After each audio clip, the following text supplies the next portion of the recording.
রাশেদার আলোকিত বসুন্ধরা। যদি আগামীর দিনটাকে পেতে চাও আলোয় ভরা, যদি পেতে চাও রাশেদার আলোকিত বসুন্ধরা,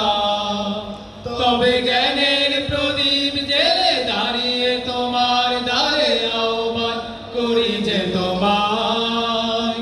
এসো হে আঙিনায় মুক্তির মোহনায়, এসো হে আঙিনায়